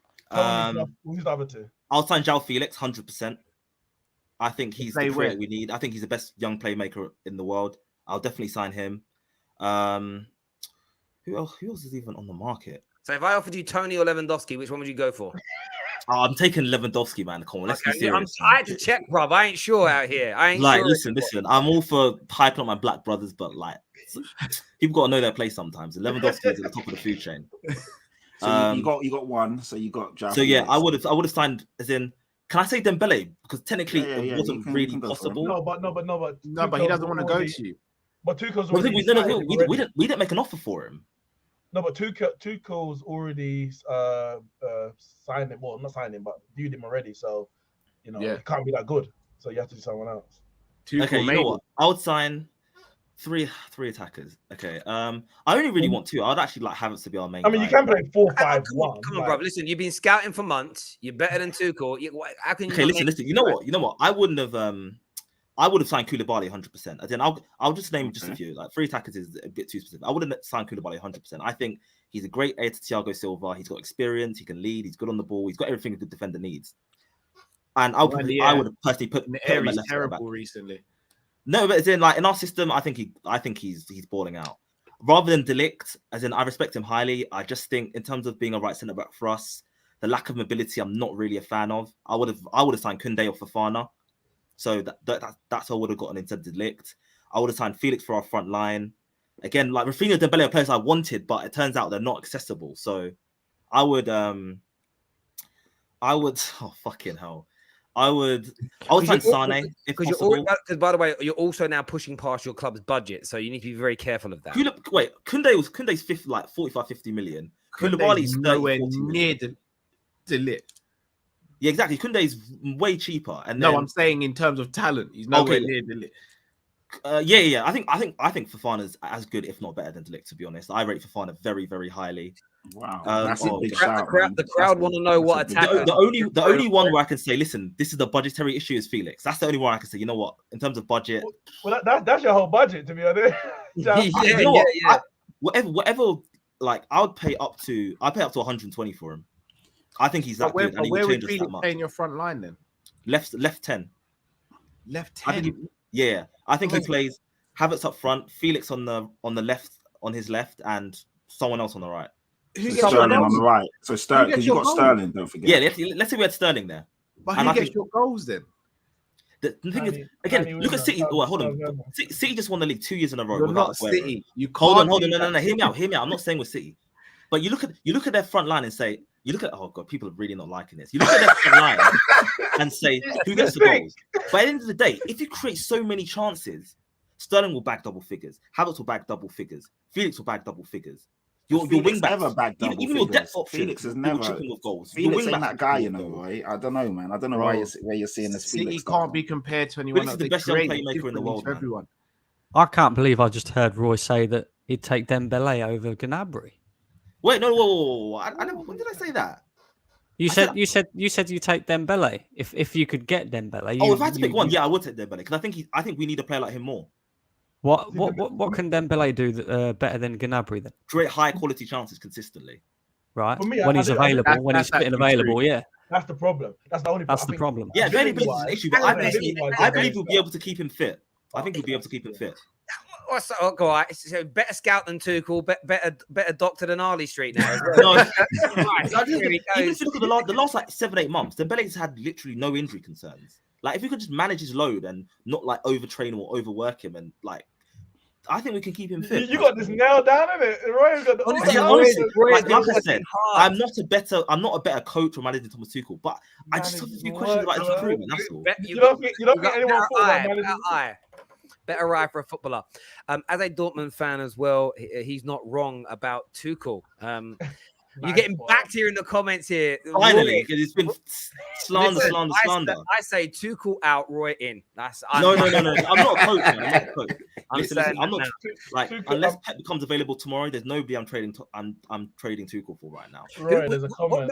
What managers? Go on, mate. Roy couldn't scout a turd. Is that true? You say scout a turd? That's what someone said. What are you gonna say, Terry?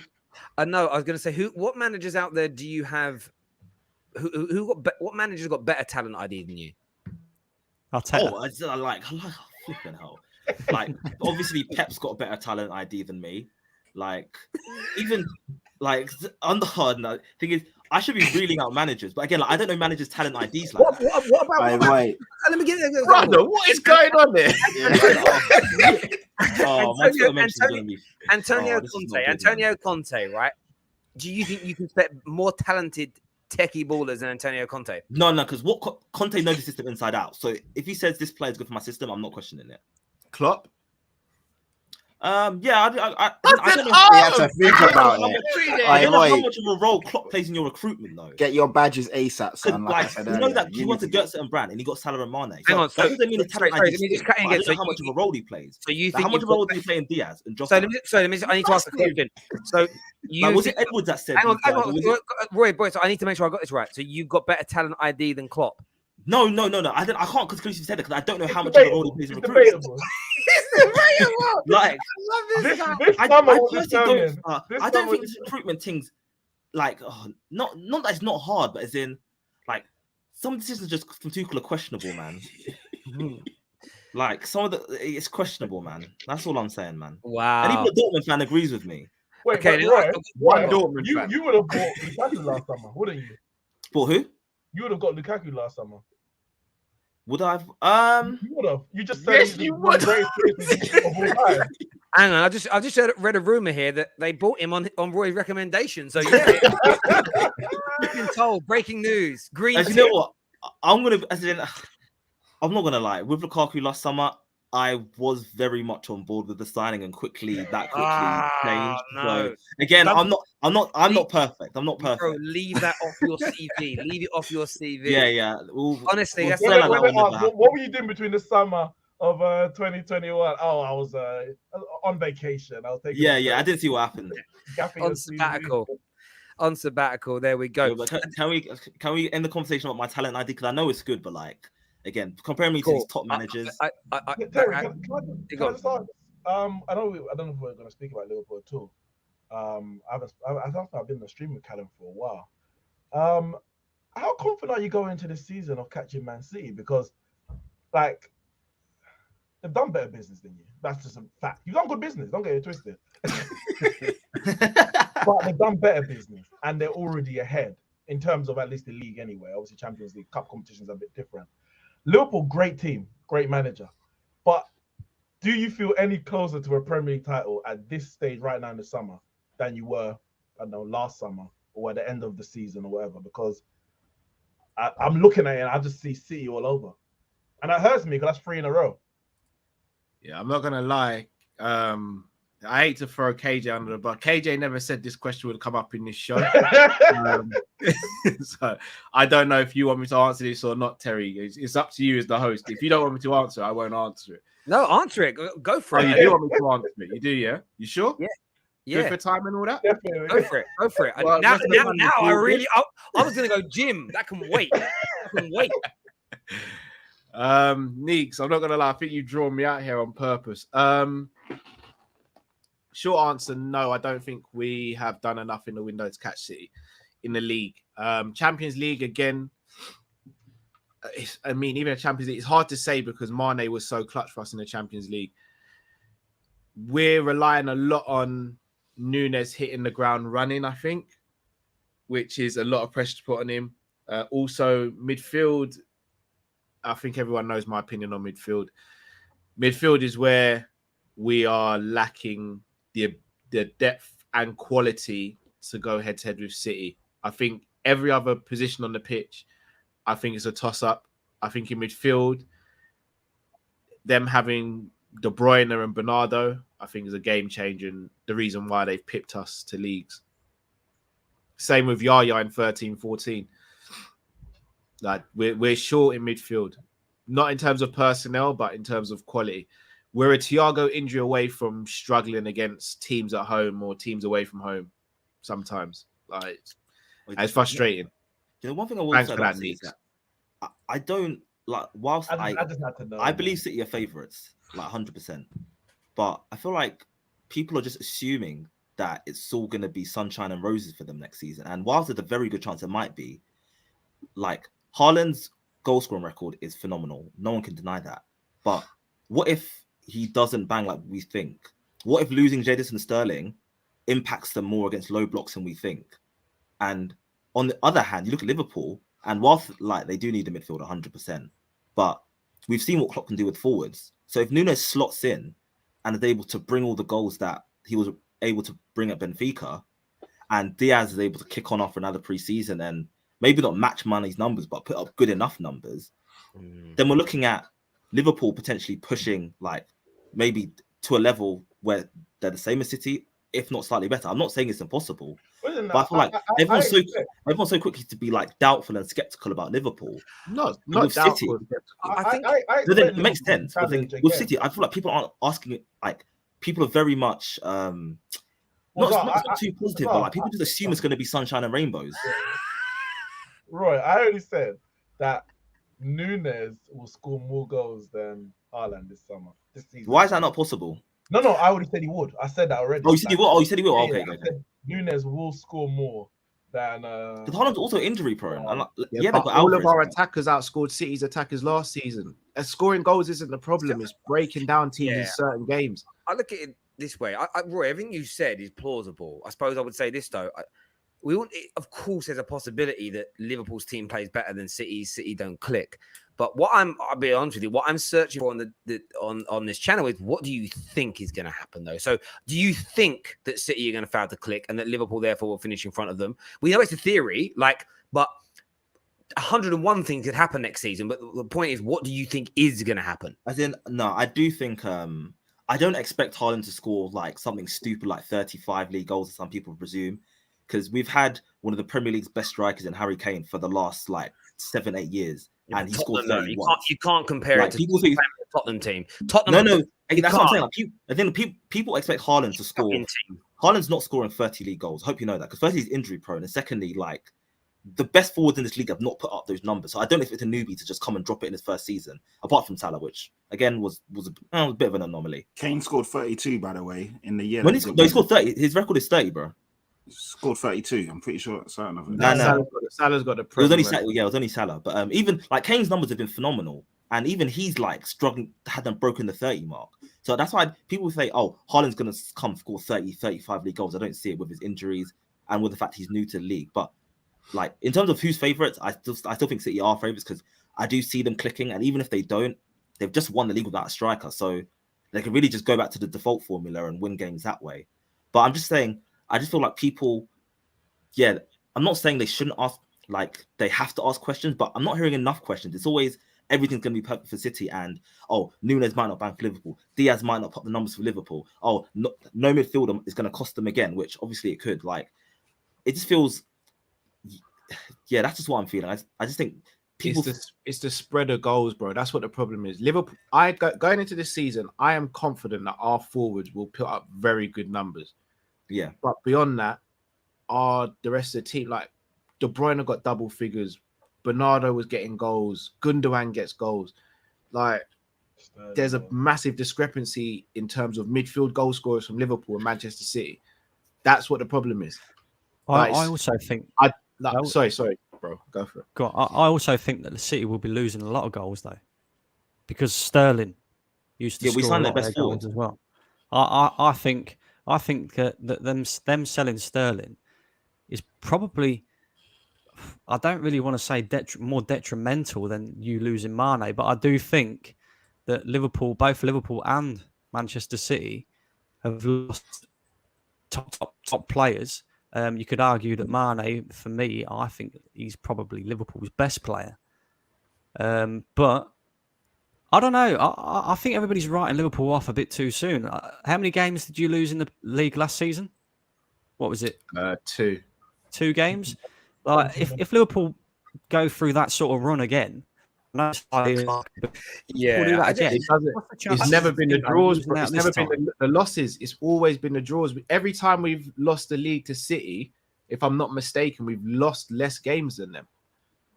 Yeah. Do you know what's interesting? I mean, look, I think all these if, buts, and maybes can happen, but it's how likely is it to? City, essentially, in the last 6 years, have had one off season, and even their off season, they come second and got like mid-80 points. Like, City being like, so even if Liverpool win the league, City are going to be neck and neck with them, if that makes sense. Is there or thereabouts. But if all things go according to plan, the recruitment that City have done just makes their team, again, it isn't just like stronger in the first 11. They're able to rotate. They're able to, bring new people in. And you actually look at the 4 main signings once Cucurella is done. They might, if they had Koundé to that as well, if they have Koundé, Cucurella, Calvin Phillips, Haaland, and Alves, like that 5 bits of business which are just out of this world. And look, we obviously know as well, we know they're pretty good signings because Pep's got better talent or ID than even Roy. So, it puts us into a really good sort of space. Only just. Joey here says, Callum, thoughts on Carvalho? Very excited to see how he gets on. I just don't want us to pile too much pressure on. I'm seeing Coutinho comparisons and all that. Let's just ease up on that and let the kid grow, man. I hear you on that. Why do people keep saying Haaland's injury prone? He's had a lot of injuries. He's had low key. He's had a lot of injuries. They don't really get speaking about too much there. We'll go through some more of these super chats. How the hell was Tchouaméni Tuchel's fault when it was the head scout that said leave it a year? Is what C says. I'm pretty sure Tuchel had a part to play in that. Okay. $1 million question. Be 100% honest. You are all YouTubers. Pick one 1 million subscribe. Sorry. Pick 1 million subscribers or your team to win the Premier League or Champions League. 1 million subscribers. I'm picking the trophy, man. Yeah, that's because you would. That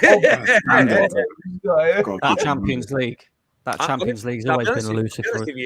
In my situation, I'm picking the 1 million subs because feeding my kids is more Way more important important than than winning football. trophies. Yeah, like, Exactly. if this wasn't a job and it was a hobby for me, then I'd probably say the football. But even then, million subs. You've got to think. It's like 4 times. Oh, imagine that. Imagine my income going up by 4. Terry, Healthy money, man. Healthy In money. fact, Terry, I'd change that just for Arsenal. Top 4, that'd be all right. Right? I already had that question there. All United fans knew Lukaku will bomb. I had first-hand experience. I was able to predict it. In fairness with you, I thought he was going to do well last year. Does the budget affect your scout? I've already had that one there. This guy signed Ronaldo, Messi, Neymar, Mbappe, and Maradona's corpse on FIFA, and he thinks he is as elite talent ID. Send this scout to Barca. We will save them some wages. That's being said. 2 cool buyers for Dortmund aren't even there anymore. Okay. The players he bought aren't there anymore. There we go. Thank you for becoming a member. We gave out the 10 free memberships as well, by the way, while anyone was talking. We didn't do a big fanfare, but thank you. I appreciate everyone that's done that. Interesting news that's come out tonight out of Barcelona people as well. So from a source that the Barca fans are saying is tier 1 for Barca News. It says, in the last hours, Robert Lewandowski's entourage have become very optimistic about signing for FC Barcelona and even believe it could be completed this week. So I will say this. If Dembele's signing a new deal and Rafinha's going there and Lewandowski's on his way, plus Man United are in Barcelona, I mean, I know I'm putting 2 and 2 together and getting 4, but I smell a bit of a Frankie Friday going on. Look at that, best midfielder in the league. I'll save my run for Friday then. I'll save it for Friday. Yeah, there we go. When he signs, so listen, we'll see what happens, boys. Listen, absolute impeccable show. We didn't even get to speak Tottenham actually. Very quickly, Jed Spence coming in. Does that complete your summer? You happy with your summer? Nah, we still need a creative midfielder. We need a 10/cam. Like Ericsson, something like that. Yeah, someone a bit younger though, Tal. Someone a bit younger. Nah, but I'm not sure on Dead Spence. I'm not sure. Some of my friends, I think he's a good player.